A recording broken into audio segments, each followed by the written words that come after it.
시민사회단체 그리고 풀뿌리 지역 언론들은 지역사회의 문제를 지적하고 개선해 나가는데 큰 역할을 하고 있는데요. BTV 전주뉴스가 매월 한 차례 이들 단체가 주목하고 있는 이슈를 분석해 소개하는 시간을 마련합니다. 그 두 번째로 함께할 단체는 전주시민회입니다.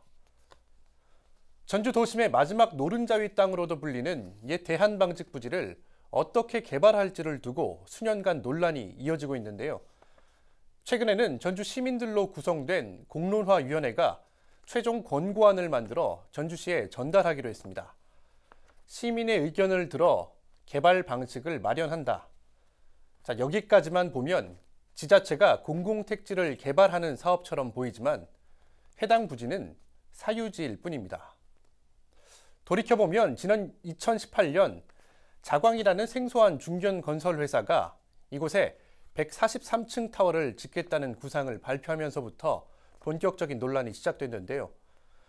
전주시민회는 논란의 시작부터 현재까지 꾸준히 이 문제를 분석해 오고 있습니다. BTV 전주뉴스와 전주시민회는 모두 3차례에 걸쳐 옛 대한방직 부지 개발에 대한 여러 논란을 분석하고 또 전주시민회가 생각하는 대안은 무엇인지 소개합니다. 이번 시간에는 그 첫 번째 순서로 옛 대한방직 부지 개발 논란의 역사와 배경을 짚어봤습니다. 전주 서부신시가지입니다. 전북도청과 전북경찰청 등 도내 주요 관공서가 밀집해 있는 전주의 대표 신도시 중 하나입니다. 서부신시가지가 지금의 모습을 갖추기 시작한 건 1999년부터입니다.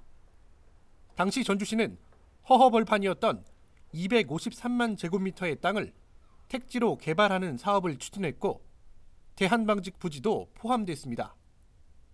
하지만 회사 측은 공장 이전 등에 막대한 비용이 든다는 이유 등으로 반발했고 전주시는 대한방직의 요구를 받아들여 공장 부지 21만 제곱미터를 제척, 즉 수용 면적에서 제외했습니다. 전체 개발 부지의 10%에 가까운 면적이고 그것도 신도시 한복판의 땅이었습니다. 당장 형평성에 문제가 제기됐습니다.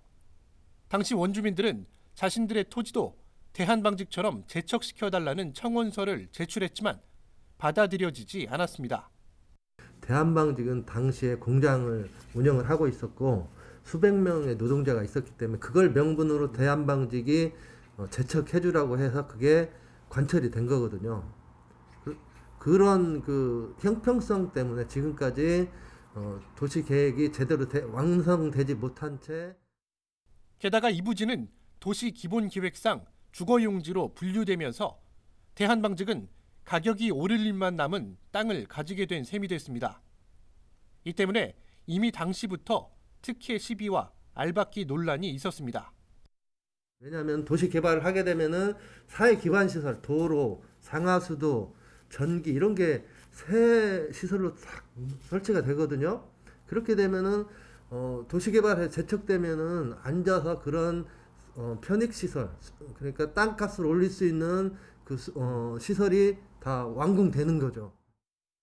대한방직은 실제로 지난 2018년 공장 부지를 1,980억 원에 매각했습니다. 20년 전 개발 당시 공시된 땅값과 평균 간보율, 다시 말해 기부채납 비율 등을 고려하면 알박기와 특혜는 시비가 아닌 현실이 됐습니다. 2018년 당시에는 생소했던 건설업체인 자광이 대한방직 부지에 2조 5천억 원을 들여 143층 높이의 대형 타워가 포함된 대규모 복합단지를 짓겠다는 청사진을 발표하면서 또다시 논란은 가속화됐습니다. 물론 선결 조건이 있습니다. 현재 일반 공업지역인 해당 토지의 용도를 상업용지로 바꿔야 가능한 일입니다. 특혜 시비는 20년이 지난 지금까지 계속되고 있습니다. 뉴스와 함께 두 번째 순서를 예고해드립니다. 지난 2018년 대한방직 부지 개발 그림이 발표됐을 당시 시민들이 가장 놀란 부분은 천문학적 개발비였고 다음은 자광이라는 생소한 건설업체가 막대한 자금을 어떻게 조달할 수 있을지에 대한 의문이었습니다. 전주시민회는 자광을 그림자처럼 따라다니는 기업이 있다고 주장합니다. 그럼 그 근거는 무엇인지 다음 시간 함께 짚어보겠습니다. 롯데건설이 자금 보충이라든지 연대보증을 섰다는 게 딱 명시되었습니다. 그런데 이상하게도 시공사, 그 공사를 하는 업체는 일관되게 롯데건설입니다.